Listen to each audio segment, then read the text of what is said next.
आज की बाबा की बड़ी सुंदर मुरली। मुरली का सार, अपने संस्कारों को परिवर्तन करो। संस्कार दो प्रकार के होते हैं, एक खुद के संस्कार और दूसरा है आपस के संस्कार। दोनों को भी हमें बदलना है। तो आज के मुरली में बाबा ने ज्यादा से ज्यादा आपस के संस्कारों में कैसे मिलके चलना है उसके बारे में कहा। अगर आपस में टकराते हैं, बनती नहीं है। अपने ज्ञान को, ड्रामा को, कर्म गति को, हर एक का पार्ट अपना अपना है, ये समझा ही नहीं। ये समझा ही नहीं। जिन्होंने ये समझ लिया कर्म गति, ड्रामा, हर एक का पार्ट अपना अपना है, मेरे हिसाब किताब, वो कभी भी आपस में, सामने वाला कितना भी आए, कुछ भी करे, लेकिन वो चुप रहेगा। क्योंकि टाली कितना से बजती है? दो। एक हाथ से टाली नहीं बजती। इसी तरह सामने वाला कुछ भी अगर ये करता है, आपस में नहीं बनती, तो एक चुप रहेगा। दादी हमेशा कहती थी आपस में हारमोनी, हारमोनी मतलब सद्भावना को इंग्लिश में हारमोनी कहते हैं। दोनों आपस में लड़ रहे हैं, तो एक को ये हार माने, तब आपस में क्या आएगी? हारमोनी। और जो हार मानेगा यहां, और जो कहेगा मैं जीत गया, ये रॉन्ग है, वो उसको भक्ति मार्ग में क्या करेगा? हार चढ़ाएगा। तो कितना अच्छा है। अगर किसी की बनी नहीं तो क्या करो? झुक जाओ। दीदी हमेशा कहती थी मर मर मर, झुक झुक झुक, सीख सीख सीख। सदा मरना सीखो, झुकना सीखो, सीखना सीखो। हाँ, उसकी दादी की ये ब्रजेंद्र दादी लौकिक मर मर मर, झुक झुक झुक, सीख सीख सीख।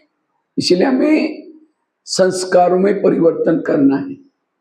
और जितना आपस में अच्छे रहेंगे, उतना वायुमंडल अच्छा फैलेगा। तो आपस में संस्कारों में अगर कोई सामने वाला खिटपिट करता भी है, कई कहते ये क्यों करता है? ये ज्ञानी है, योग करता है। भले ही इस जन्म में ज्ञानी है, पिछले जन्म में था, पिछले जन्म में आपने उसके साथ ऐसा कर्म किया है, इसलिए वो आपसे हिसाब लेने के लिए आए। आपके संपर्क में जो भी लोग हैं, कोई आपको देने के लिए आए, कोई आपसे, और जिन्होंने इस लेने देने के गणित को समझा, वो आपस में कभी टकराएंगे नहीं। किसी ने गाली भी दी, क्या समझो? अच्छा, इनका भी बहुत दिन का बाकी था, पूरा हो। इसीलिए इस कर्म गति को समझना। और हर एक का अपना अपना पार्ट है, हर एक की अपनी स्क्रिप्ट है। अब किसी ने समझो, कई माता कहती मेरा पति मानता ही नहीं मेरी, इसलिए बड़ा गुस्सा आता है। जैसे नाटक चलता है, नाटक में हर एक को स्क्रिप्ट मिलता है, लिखत मिलती है, और जैसे जिनके डायलॉग है सब पार्ट बजाते हैं। इसी तरह ये दुनिया भी क्या एक नाटक है, और इस नाटक में हर एक्टर है, हर एक को स्क्रिप्ट मिला हुआ है। जैसा जिनको पार्ट है वो सब स्क्रिप्ट बजा रहे। अगर पति ने कुछ बोल भी दिया तो क्या कहो, वाह इन्होंने कितना अच्छी एक्टिंग की, बड़ा मजा आ गया। अगर ज्यादा कोई गुस्सा करता है, टिक टिक करता है, तो क्या कहो, वाह इन्होंने आज बड़ी अच्छी एक्टिंग किया हुआ है। आपस में कुछ भी उसके लिए वही। अब कोई समझो नाटक में ऐसा आपस में हो रहे हैं, और उसके बाद उसे बात ना करें। मैं एक बार शूटिंग देख रहा था, तो एक एक्टर का ये था कि उसको आपस में बहुत गाली देना, शराब पीकर के ये करना। अब जैसे एक्टिंग कैमरा ऑफ हो गया, तो दोनों एक टेबल पर बैठ करके गले लग करके खाना खा रहे। अरे हमने कहा ये अभी में झगड़ा किया। हाँ, तो इसी तरह दुनिया भी ऐसी है, नाटक है बहुत बड़ा, और उसके अंदर ना किसी के संबंधी है, ना कुछ ये सब टेम्पररी है। लेकिन इस नाटक में हम अटक जाते हैं, और तब जाकर ये क्यों, क्या, कैसे, ऐसे, क्योंकि इसी से हमारे संकल्प बहुत चलते हैं। और सीधा माया बाबा ने कहा ना, चुई, वो क्या करते हैं, किसी के अंदर प्रवेश करके आपसे गलत व्यवहार कराएगी, गलत काम, हम दोषी किसको समझते हैं? उस भाई को या बहन को दोषी? वो दोषी नहीं है, उसके अंदर माया प्रवेश की और आपकी परीक्षा ली और सारा दिन हम डिस्टर्ब हो गए। इसीलिए दोष किसी का भी नहीं। हर आत्मा का जो ओरिजिनल पार्ट है, ओरिजिनल संस्कार कैसे है? शांत स्वरूप, आनंद स्वरूप, शक्ति स्वरूप, प्रेम स्वरूप, अच्छे संस्कार हैं। लेकिन वो अभी ऐसे क्यों करें? उसके अंदर उस समय माया प्रवेश किया है, माया प्रवेश करके आपसे काम कर रहे हैं। इसलिए नफरत उसे नहीं करो, नफरत किसे करो? माया से नफरत करो। उस समय सहनशील बनो। जब आप वो कितना भी बोल रहे हैं, आप सहनशील बन करके रहेंगे, उसके अंदर की माया खत्म होगी। वो कहे कि यार मैंने तो उसका रूप धारण करके आई थी, फिर भी ये कुछ नहीं बोल रहे, उतनी उसकी पराजय है। जितना आप भी बोलते रहेंगे, टिक टिक करते रहेंगे, वो माया आपके अंदर भी प्रवेश करेगी। आपके अंदर का भूत और उसके अंदर का भूत दोनों लड़ेंगे, हड्डी गुड़ी आपकी टूट जाएगी। हाँ, टाइम आपका वेस्ट हो जाएगा। और इसी से क्या होता है? मन बुद्धि डिस्टर्ब हो गई, और जो मन बुद्धि हमारा योग का साधन है वही डिस्टर्ब हो गई। इसीलिए हमें आपस में क्या करना है? एकदम प्यार से रहना है, स्नेह से रहना है। हर एक के अपने अपने संस्कार हैं, इसलिए आपस के संस्कारों में मिलकर रहना है, निगेटिव को पॉजिटिव मिलाना है। बाकी रहे खुद के संस्कार। हमारे अंदर, खुद के अंदर भी कोई ना कोई विकारों के, कोई ना कोई बुराई के संस्कार है। अभी भी हम अपने आप को नहीं जानते, इसलिए अपने अंदर के संस्कारों को भी क्या करना है? हमें परिवर्तन करना है। और जब तक अपने खुद के संस्कार नहीं बदलेंगे, तब तक आपस के संस्कार भी खत्म नहीं होंगे। इसलिए अपने संस्कारों को ढूंढना, कैसे ढूंढना है? कैसे ढूंढना है? अब अपने लाइफ के 8-9 साल तक जाओ 8-9 साल से लेकर के आपके अंदर कौन से ऐसे संस्कार रहे जिसे आपने भूले किए, गलती की, उसको ढूंढो। जैसे स्कूलों में जो सब्जेक्ट कच्चा है, स्टूडेंट क्या करते हैं? उसके तरफ ज्यादा ध्यान देते हैं। इसी तरह मुझे भी क्या करना है? मेरे अंदर जो कड़ा संस्कार है, जो संस्कार बीच बीच में आता है, उसको मुझे परिवर्तन करना है। अगर हम उसको डोंट केयर करके चलेंगे, वही संस्कार आपको अंत में फेल करेगा। अंतिम समय विनाश। कई तो बाबा को कहते, बाबा आप टेंशन में नहीं आना। कई मुरलियों के माँ बाप कही है, बाबा आप चिंता नहीं करना, जब जिस समय विनाश होगा तो मैं अपने संस्कार अपने आप बदलूंगा, क्योंकि मुझे उस समय वैराग आएगा। बाबा कहते हैं नहीं बच्चे, बहुत समय का अभ्यास चाहिए, क्योंकि अंतिम समय आत्मा शरीर छोड़ेगी, सारी आत्माएं परम धाम में नहीं जाएगी, अंतराल में भटकती रहेगी। और उस समय किसी आत्मा में काम विकार का संस्कार है, उसको तो शरीर है ही नहीं, वो कहां जाएगी? जिसका शरीर है और जिसके अंदर वो उस विकार के अंश है, उसके अंदर प्रवेश करेगी और उससे गलत काम, गलत संस्कार आएंगे। इसीलिए बाबा कहते बच्चे, अपने संस्कारों के अंश के वंश को भी खत्म करो। मैं खुद देखा, मैं दिल्ली में रहता था, एक बहन थी, थोड़ा थोड़ा गुस्सा करती थी, लेकिन कभी कभी वो इतना गुस्सा करती थी, वो परेशान हो जाती थी। भी कहते थे मैं इतना गुस्सा कैसे किया? क्योंकि दूसरी आत्मा प्रवेश करके गुस्सा करके चली जाती। और वो क्यों आती थी? क्योंकि उसके अंदर का अभी भी गुस्से का संस्कार नहीं गया था। इसलिए अंतिम समय एक एक में 4-4, 5-5 आत्माएं आएगी और उस समय कंट्रोल नहीं होगा, फिर पश्चाताप होगा, ये मैं क्या कर रहा हूं, ऐसा क्यों गलत? इसीलिए बाबा कहते हैं अपने खुद के संस्कार को बदलो, इसके लिए तपस्या करो, साधना करो, आत्मिक स्थिति में रहो, ताकि संस्कार के अंश के वंश खत्म हो जाए। वही संस्कार के अंश के वंश बन जाएगा। तो उस मेरे कड़े संस्कार को हम कैसे बदलें? किसी के अंदर काम का संस्कार है, किसी के अंदर का क्रोध का है, किसी के अंदर लोभ लालच का है, तो मेरे खुद के संस्कार क्या है वो चेक करो। इसीलिए मुझे उस संस्कार को परिवर्तन, और उसको परिवर्तन करने के लिए 2-4 युक्ति है।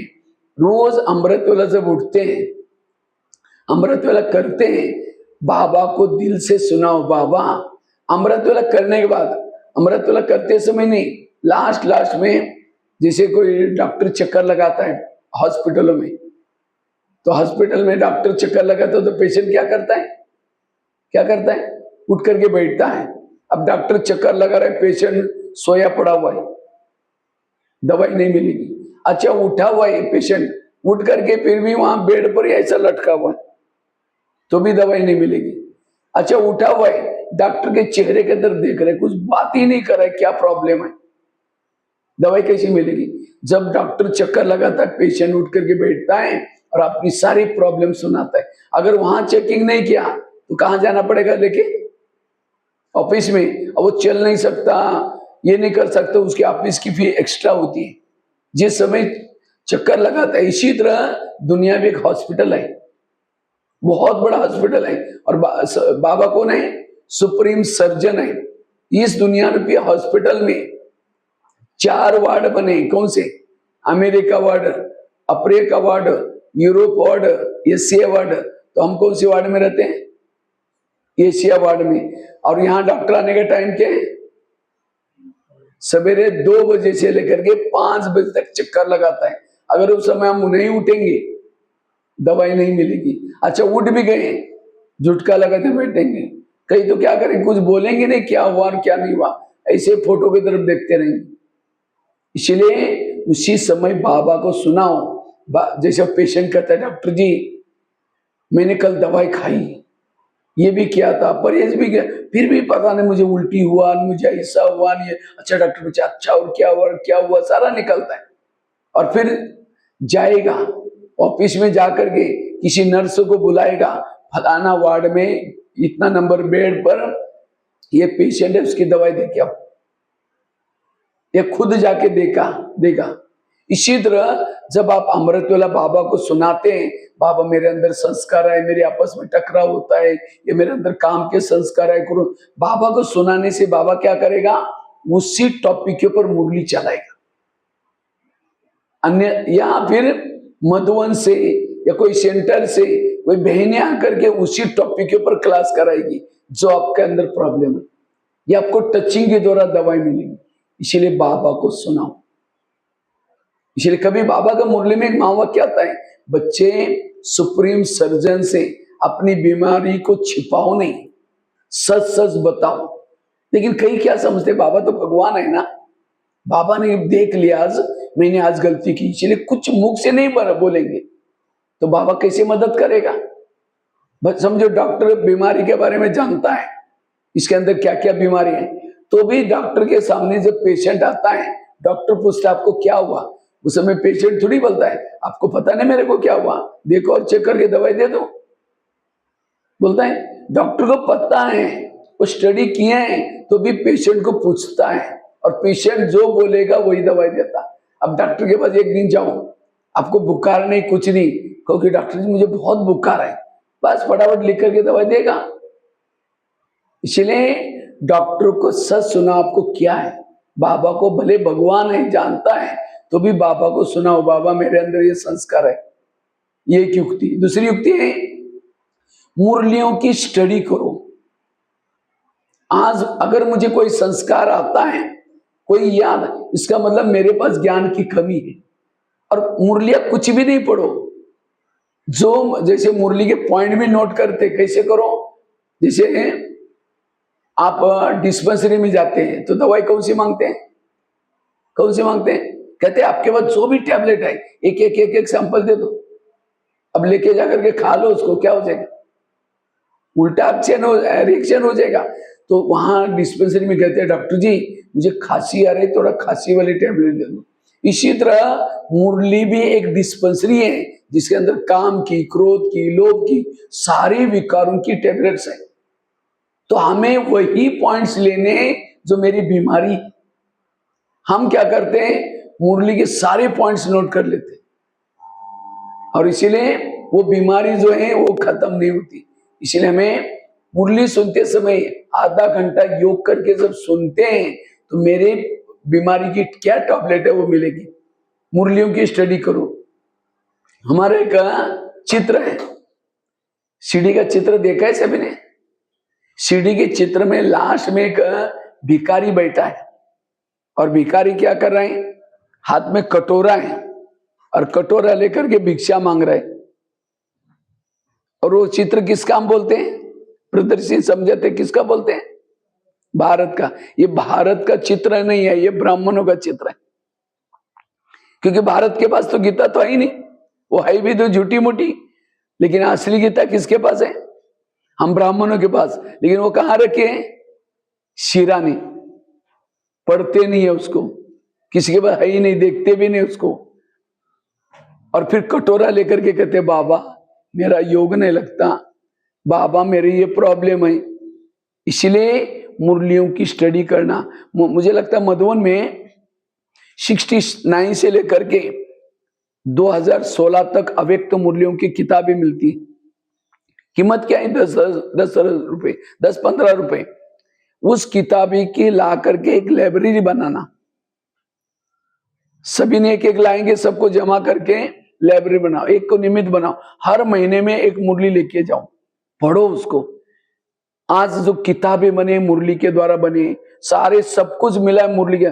मुरलियों की स्टडी, भगवान वाच्य, जैसे हम लोग जो क्लास कराते हैं, ये वास्तव में कोई भगवान वाच्य नहीं है, ये हमने मनन चिंतन किया हुआ बातें, वो कोई राइट नहीं हो सकती। लेकिन असली जो श्रीमत है मुरली, आज ज्ञानामृत बना है, वो भी क्या है?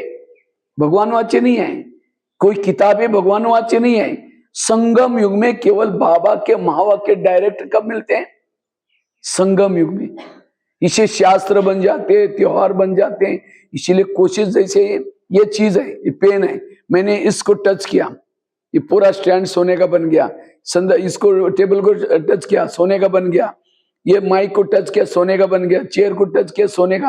ये सारी चीजें सोने की बन रही। तो ये सोने की चीजों को वैल्यू देंगे पेन को? किसको देंगे वैल्यू? पेन को। इसी तरह मुरली सुनकर के शिवानी बहन बन गई, दादिया बन गई, सूरज भाई बन गए, सारे लोग किसे बने? तो हम उनके ऊपर प्रभावित होने के बजाय प्रभावित किसके ऊपर हो जाओ? मुरली के ऊपर। इसलिए मुरलियों की जो स्टडी करता है वो अपने जीवन के संस्कार को परिवर्तन कर सकता है। और कोई भी मुरली नहीं, काम विकार के लिए मुरली अलग चलिए, क्रोध के ऊपर अलग चलिए। तो जो मेरे प्रॉब्लम है उसी का मुरलिया पढ़ो, तो अपने आप संस्कार बदल जाएंगे। इसलिए ये युक्ति। तीसरी युक्ति है, जो भी सीनियर या निमित्त बाबा ने जिनको निमित्त रखा हुआ है, आप अपने कोई भी बात होती है, कोई संस्कार आते हैं, आप निमित्त को सुनाओ। कई को लगता है अगर उनको सुनाएंगे तो हमें उस भावना से देखना शुरू करेंगे, इसीलिए छिपाएंगे। छिपाते छिपाते खुद भी छिप जाएंगे, फिर वो संस्कार बढ़ता जाएगा। अब कोई फोड़ा होता है तो हम क्या कहते हैं? पता नहीं मेरे को यहाँ खुजली हो रहा है, थोड़ा फोड़ा हो रहा है, सबको जाकर सुनाएंगे। छिपाते तो नहीं ना। और भारत में तो जितने लोग उतने कौन है? डॉक्टर हैं। इसी तरह ये बीमारी तो हम नहीं छिपाते, लेकिन कोई संस्कार की बीमारी क्या करते हैं? अगर बहनें पूछती भी कैसे, चलो हाँ बहन जी बहुत अच्छे, संस्कार के वश हो रहे, गलत काम हो रहे हैं, तो भी कहेंगे बहुत अच्छे। इसलिए कुछ होता है तो उसकी क्या करो? निमित्त को सुन। अच्छा, अपना नाम बताने की शर्म आती, किसी और का नाम बताओ। किसी ने मुझे इस संस्कार के बारे में पूछा था, लेकिन मैंने जवाब नहीं दिया, क्या बोलना चाहिए है आपका? ये भी एक युक्ति है। चौथी युक्ति है, उस संस्कार का भोजन नहीं दो। वो संस्कार क्यों आता है?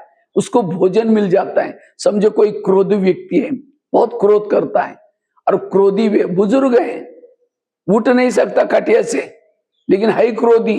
अगर ऐसे बुजुर्ग व्यक्ति को रबड़ी खिलाएंगे, पनीर खिलाएंगे, मालपानी खिलाएंगे, तो क्या करेगा? उठ करके क्रोध करेगा। अगर उसको भोजन नहीं खिलाएंगे तो उठेगा भी नहीं वो। इसी तरह आज हमारे अंदर के संस्कार एक्टिविटी में कब आते हैं? जब उसको कहीं से भोजन मिल जाता है। उसको और मैं खोल के बताता हूं। समझिए किसी के काम विकार के संस्कार हैं, और ऐसी आत्मा मोबाइल में गलत सॉन्ग सुनेंगे, वो गलत साइड में जाएंगे, कोई फिल्म देखेंगे, कोई ऐसे फैशन करेंगे। वो संस्कार को क्या दे रहे हैं आप? भोजन दे रहे हैं। बाबा ने तो इतने नियम बनाए थे, बच्चे नॉवेल्स नहीं पढ़ो, फिल्में नहीं देखो। कितना सारा नियम बनाए ब्रह्मा कुमारी के, लेकिन माया कहती है अच्छा तुम्हारे बाबा ने तो ये नियम बनाया, मैं देख लेती हूँ। तुम थिएटर में नहीं आते क्योंकि शर्म आएगी प्याज पहन के जाने का, मैं खुद ही तुम्हारी जेब में आती हूँ। आज हर एक का जेब क्या बना हुआ है। और ऐसे भी नहीं कि हमें मोबाइल यूज नहीं करना, मोबाइल को यूज करना है, क्योंकि मोबाइल हमें, मुरली भी उसमें, कारोबार भी इसमें, सब कुछ उसमें, लेकिन अपनी स्थिति बना करके पावरफुल होकर के फिर यूज करना है। इसलिए उस संस्कार का भोजन, कौन सी चीजें देखने से मेरे संस्कार जागृत होते हैं, उसको हमें क्या करना है, परिवर्तन करना है। पांचवी युक्ति है बिजी रहना, सदा बिजी रहो, कुछ ना कुछ सेवा है, इतना बड़ा भवन है, यहां आकर के सेवा करो, बाबा का कमरा है, भले तपस्या करो। जितना बिजी रहेंगे, माया कौन है हमारी, कौन है, मासी है, कौन है, जैसे अब समझो कोई पड़ोसी आपके घर में आते, कब आते हैं, आवाज लगाएगी, अगर बिजे फिर वापिस जाएगी, फिर आएगी, फिर चक्कर लगाएगी, और फिर 5-6 बार आने के बाद अरे कदे मैं 5 बार आई, तुम काम में व्यस्त थी, फिर बातें करना शुरू करी। इसी तरह माया भी क्या करते हैं, मासी है, पड़ोसनी है, वो चक्कर लगाती हैं, जब आप फ्री हैं आपके पास खाली मन शैतान कर। इसलिए बिजी रहो, कुछ ना कुछ सेवा में बिजी रहो, कुछ ना कुछ करते रहो, इससे भी हम संस्कार के बदलेंगे, संस्कार परिवर्तन होंगे। लेकिन ये कोई परमानेंट युक्ति नहीं है। दुश्मन से कब तक बचे रहेंगे, कभी तक वो घेरे में आएंगे, लेकिन फिर भी ना के बराबर ये युक्ति ठीक है। इसके साथ में आगे युक्ति है, आत्माभिमानी की तपस्या करो। जितना आत्माभिमानी स्थिति में रहेंगे वो संस्कार आपके पास नहीं आएंगे, क्योंकि आत्माभिमानी बनने से, योग से हमें सुख मिलता है। जब ये सुख मिलेगा, संस्कार का सुख फीका लगेगा। जैसे कोई जिलेबी खाता है, उसको मुरमुरा क्या होता है, फीका लगता है। इसी तरह जिन्होंने योग से सुख लिया, संस्कार परिवर्तन होंगे। जब हम योग के तरफ ध्यान नहीं देते, आत्मिक स्थिति की तरफ ध्यान नहीं है, तो वो संस्कार आ जाते हैं। साथ में जितना बाबा ने जो नियम मर्यादा बनाकर दिए उसके अंदर रहेंगे, संस्कार नहीं आएगा। वास्तव में बाबा कहते हैं माया मेरी बेटी है। कौन है, बेटी। और बाबा के हम बच्चे कौन है, बाबा की माया बेटी है और हम बेटे हैं। तो माया और हमारा रिश्ता क्या हो गया फिर, भाई बहन। बहन कभी भी भाई का बुरा नहीं करती, लेकिन कभी कभी अगर भाई बाप का नहीं मानता, मनमानी करता है, बहन आकर के थप्पड़ मारते, भैया ज्यादा होशियारी कर रहे क्या, तो मेरे पिताजी का नहीं मान रहे। इसी तरह माया भी हमें कभी कभी थप्पड़ मारने के लिए आती है। कब, जब हम बाबा ने जो नियम मर्यादा दिए हैं उसका पालन नहीं करते, तब जाकर के थप्पड़ मारते, तब जाकर के संस्कार आता है। अगर मुझे संस्कार आ गया, मैंने कोई गलत काम किया, माया ने थप्पड़ मारी, 4-5 दिन पीछे जाओ, जरूर आपने कुछ न कुछ अमृतवेला मिस किया है, मुरली मिस किया है, कोई नियम को तोड़ा है, तब थप्पड़ लगी है। जब गाल को पकड़ करके एक हाथ से प्रतिज्ञा करो, माया सॉरी, मैंने 3-4 दिन नियम तोड़ा था, आज से नियम कभी ना तोड़ूंगा। माया तो ताली बजाएंगी, वाह मेरा भैया कितना अच्छा कमाई कर। इसलिए संस्कार का कारण है हम नियम को तोड़ देते हैं। इसलिए जब तक जीना है, कितना भी पूरे हो जाए, हमें मुरली सुनना है, योग करना है, नियम प्रमाण चलना है। छुट्टी नहीं है, छुट्टी केवल आपकी जिस समय यहां से शरीर से चले जाएंगे, सतयुग आएगा, तब आपकी पढ़ाई की छुट्टी, अमृतवेला की छुट्टी, तब तक हमें छुट्टी, थकना नहीं है। इसलिए नियम मर्यादा में रहना, अगर ये कुछ हम पालन करेंगे तब हम अपने संस्कार, अगर मैंने संस्कार को नहीं बदला तो अंत में क्या होगा, अंत में सजा खानी पड़ेगी। लास्ट में भी एक बार बाबा मिलन होने वाला है। कैसा होगा, जैसे मधुबन में पहले बाबा मिलन होता था, दादिया बाजू में बैठती थी, जोनल इंचार्ज बैठती थी, और एक एक भाई बहने बाबा से दृष्टि लेते हुए जाते थे। इसी तरह लास्ट में भी जोनल इंचार्ज बैठेगी, बाबा बैठेगा और एक एक को जाना पड़ेगा, दृष्टि लेना पड़ेगा, लेकिन उसी समय दो स्क्रीन चलेंगे बाजू में। एक बाजू में आपने ब्राह्मण बनकर के क्या क्या गलतियां की उसकी स्क्रीन, और भविष्य में बाबा आपको क्या बनाने वाला था उसकी स्क्रीन। तो बाबा दिखाएगा ये फोटो किसका, तुम्हारा है किसी और का है। जो भी हम गलत करते हैं सारे फोटोग्राफ्स वीडियोस बाबा के पास जाते हैं, और बाबा वीडियो दिखाएगा किसका है। तो उस समय सिर हमारा, बाबा कहेगा मैं तुमको ऐसा बनाने वाला था, जो पद देने वाला वो भी दिखाएगा, लेकिन तुमने ये गलत काम किया इसीलिए तुम्हारा कैंसर, उसके वजह तुम दास दासी बन जाओ। उस समय कितना पश्चाताप होगा। इसीलिए बाबा कहते बच्चे अपने संस्कारों को क्या करो, बदलो, परिवर्तन करो। जिसे पांडव विजय हो गए, पांडव विजय होने के बाद कहां चले गए थे, पहाड़ी पर, 5 पांडव, द्रौपदी, कुत्ता। लेकिन कहते पहाड़ी सीधी थी, उस पहाड़ी पर वही चढ़ सकता था जो सत्य है, ईमानदार है। तो 5 पांडव, द्रौपदी, कुत्ता जब जा रहे थे, उसका नाम था मेरु पर्वत। तो अचानक द्रौपदी गिर गई, तो पांडव आगे जा रहे थे, पीछे अचानक भीम ने पीछे देखा तो द्रौपदी आई नहीं। तो सबको रुकाया, अरे द्रौपदी तो आई नहीं पीछे। तो वापिस चले आए, वापिस आए तो एक खड्डे में द्रौपदी कमजोर होकर के गिर गई थी। तो भीम उसकी बहुत महिमा करता है, कितनी अच्छी स्त्री थी, हमारे साथ में रही, जंगल में रही, त्याग क्या, तपस्या क्या। तो युधिष्ठिर सुनता रहता है। युधिष्ठिर ने कहा उसने सब कुछ छोड़ा, जंगल में रही, त्याग क्या, लेकिन एक बात नहीं छोड़ी। कौन सी? उसका सबके साथ प्यार था, लेकिन एक अर्जुन के साथ एक्स्ट्रा लगाव था।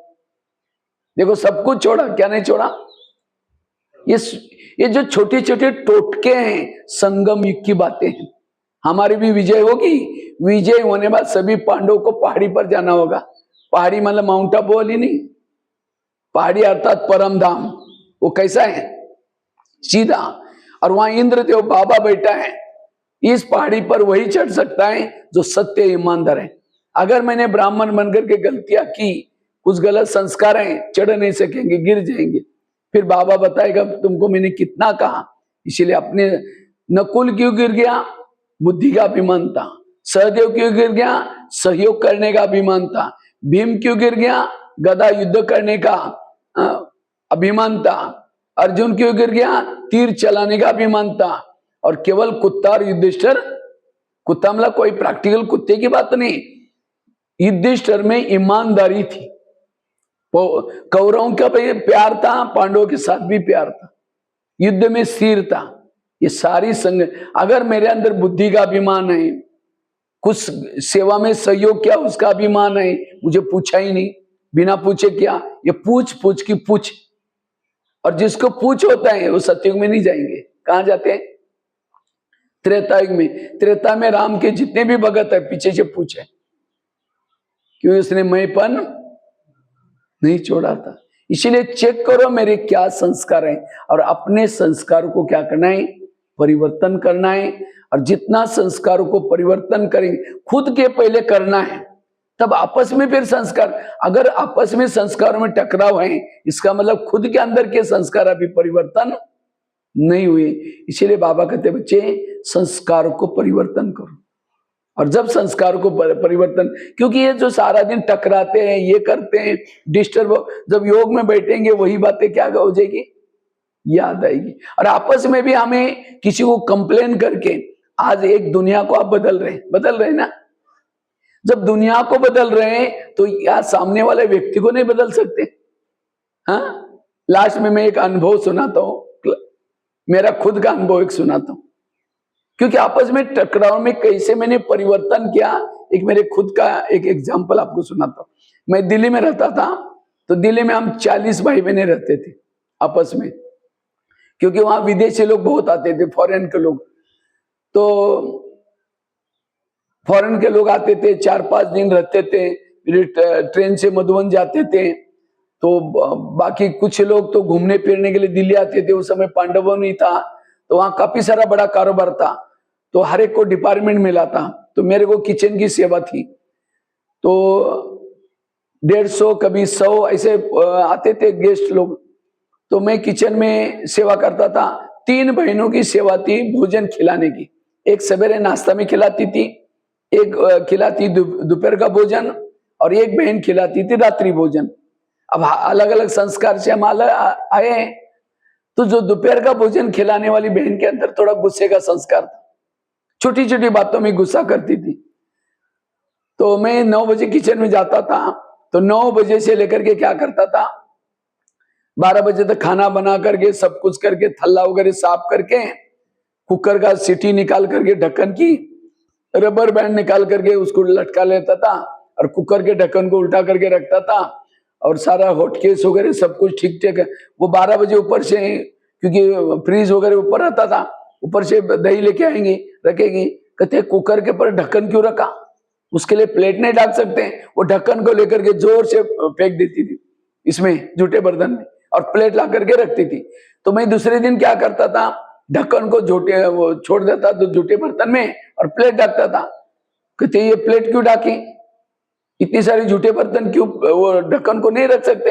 हमने कहा बहन आपने तो कल बोला था, फिर शुरू गया, आपको तो हिंदी नहीं आती, आपको कुछ समय शुरू, क्योंकि झगड़ा करने वालों को क्या चाहिए, बहाना चाहिए बोलना, फिर तो हम शुरू हो गया, आधा 1 घंटा तक शुरू हो जाता। जिस दिन ढक्कन रखा ढक्कन क्यों रखा, जिस दिन प्लेट रखी प्लेट क्यों रखी। उसके बाद वहां मिर्ची का टोकरा रखने के लिए एक पत्थर बनाया था, तो कोई चीजें रखने के लिए, तो मिर्ची का टोकरा, नींबू, अदरक, ये जो भी है वो चीजें रखते थे। कहते हैं उसको नीचे ऊपर रखा करो, नीचे वो सब घमासान होता है, तो मैं ऊपर रखता था। कहते मिर्ची का टोकरा का हमने के ऊपर, नहीं पता नहीं चलता है या नहीं, नीचे रखा करो। जिस दिन नीचे रखा, यहाँ क्यों रखा है, पत्थर किस लिए बनाए। उसके बाद वो सवेरे फ्री रहती थी बहन, क्योंकि वहां बहुत बड़ी बिल्डिंग है, तो कुछ एक जमादारनी आती थी, वो क्या करती थी, बाथरूम खोल के देती थी और वो बेम पाउडर को डालना, जमादारनी ने कैसे सफाई किया वो देखना होता था। दादी ने उसको ड्यूटी लगाई थी, सब उसके पीछे पीछे जाकर देखना, नहीं तो कई बार क्या होता था, पीछे न जाने से वो पानी डाल के निकल जाती थी। तो वो देख करके जाते समय उसको नियम था कि जमादारनी को 2 ताजी रोटी देनी है और बचा हुआ कोई जो रोटी है वो भी दे देना है।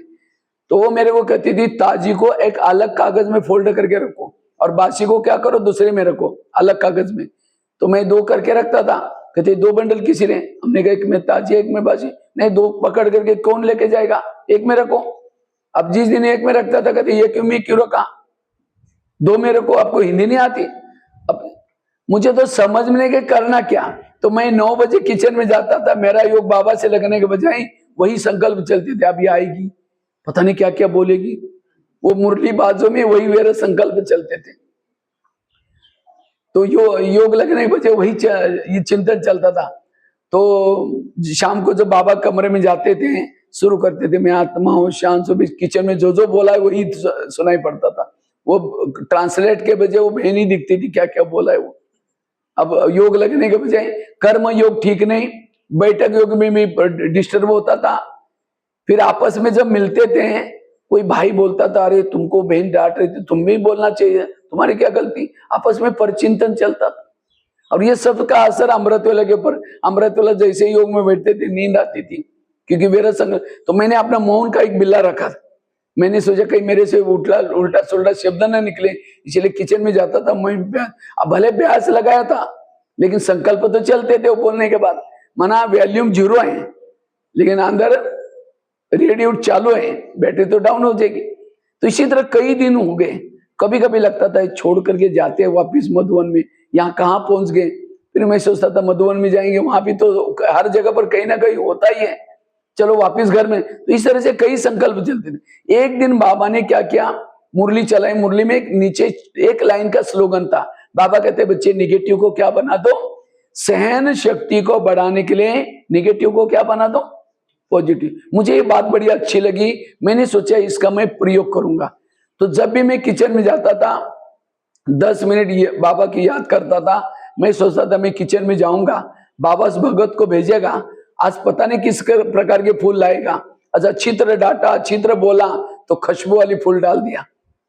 ये उसके बातों को मैंने फूल समझ करके सुनना शुरू किया। जब भी मैं जाता तो वो बोलना शुरू करती थी ऐसा वैसा, मैं अंदर से कहता था शुक्रिया बाबा, धन्यवाद बाबा, आज कितनी अच्छी पूजा हो रही, धन्यवाद बाबा।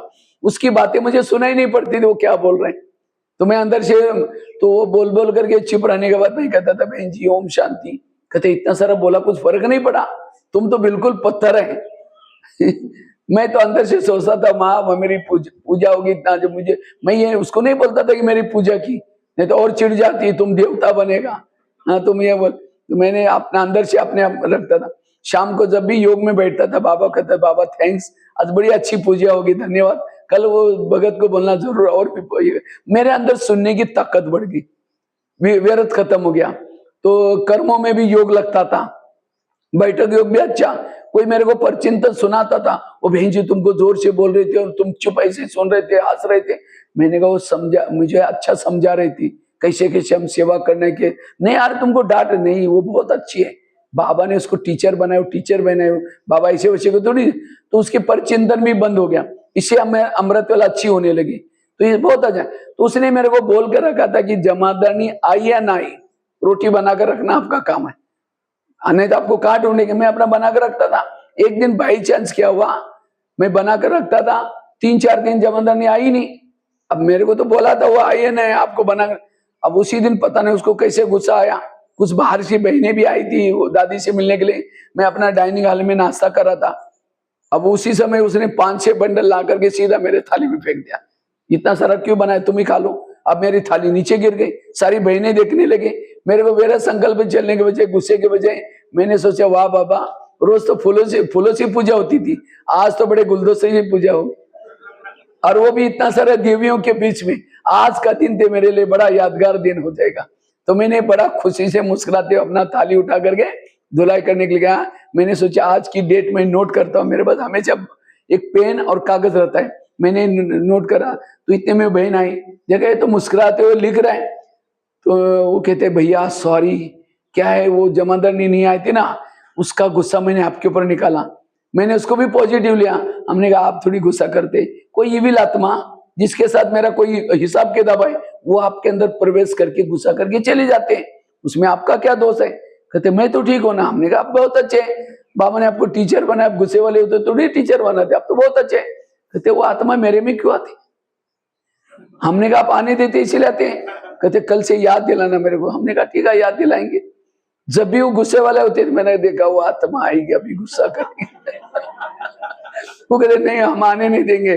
अब धीरे धीरे उसने क्या किया, ये है शुभ भावना, शुभ भावना का प्रयोग। ये तो वो आत्मा विकार उसको तंग कर है, क्रोध, और हम भी उसको नफरत करेंगे, घृणा करेंगे, वो बेचारे कितना तंग हो जाए। इसलिए बाबा का ना शुभ भावना रखो, वश है, उसकी कोई गलती नहीं। टाइम लगा, 3 साल लगा मुझे। पहले जब मैं किचन में बैठ जाता था, लंबा समय 9 बजे से 1 बजे तक बैठना पड़ता था। तो कभी कभी फ्री होते थे, मैं एक चेयर रखता था, वहां बैठे बैठे कुछ लिखता था। मेरी चेयर को फेंक देती, यहाँ बैठना नहीं, तो मैं खड़े खड़े लिखता था। लेकिन जब मैं ये प्रयोग करना शुरू किया, मेरे को बोलते थे भैया आपके लिए चेयर लेके आओ, चेयर दे दो। पहले तो काली का रूप धारण करके आती थी, लेकिन बाद में एकदम शीतला। ये है शुभ भावना। उसके बाद दादी क्या करती थी, जब बहनें पुरानी हो जाती हैं, कोई नया सेंटर खुलता है, उसको क्या करती थी, वो सेंटर का इंचार्ज बनाती थी। तो एक सेंटर नया खुला, इस बहन को भेज दिया। तो एक दिन मेरे को फोन करते कि भैया आप बहुत अच्छे चिंतन मंथन करते हैं, कभी हमारे सेंटर में भी आओ ना। मैंने कहा ठीक है कभी आऊंगा, एक आधे दिन कभी फ्री होगा। तो एक दिन मैं थोड़ा फ्री था तो गया। उसने एक साइड पर माता, एक साइड पर भाई मेरा स्वागत किया, बहुत अच्छे फूल डाले। तो फूल डाले तो उसके बाद बड़ा सा गुलदस्ता दे रही थी, मुझे जोर से हंसी आई। वो कहते भैया आप क्यों हंस रहे हैं। मैंने कहा मुझे कोई पुरानी बात याद है, मुझे उस समय रोटी वाला गुलदस्ता याद आया। इतना सारा देवियों के बीच में वो बहनें थी, और आज जो बीके भाई बहने उनके बीच में मुझे क्या दे रहे वो गुलदस्ता। आज ये गुलदस्ते फूल ऐसे नहीं मिलते, सहन किया तब जाकर के मिलते हैं। हाँ कई बार जब मैं सेंटर में जाता हूँ, मुझे जब गुलदस्ता मिलता है, वो रोटी वाला गुलदस्ता मैं जरूर याद करता हूँ। मैंने कहा बाबा एक बार ही रोटी को सहन किया, आज कितने सारे फूल मिल रहे। इसलिए आज घरों में यही तो होता है, संस्कार क्यों टकराव होते हैं, क्योंकि कहते ये ऐसा। तो आज हम दुनिया को बदलने जा रहे हैं, एक व्यक्ति को नहीं बदल सकते, लेकिन हम क्या करते हैं, ये है ये ऐसी, जैसा एसएमएस आप भेजेंगे वो भी उतना ऐसा ही एसएमएस भेजेगा। ये भी है, आपने कहा ये है ये ऐसी, वो 10 बार कहेगा वो ऐसी। आपको कि ये बहुत अच्छे, वो भी आपको कहेगा अच्छा, संबंध नजदीक बढ़ेंगे, नहीं तो और ही दूरियां बनती जाएगी। इसीलिए पॉजिटिव बनो, सकारात्मक बनो। अब बच्चे, कोई मेहमान आता है, क्या कहेंगे, ये तो बच्चा तो गधा ही है।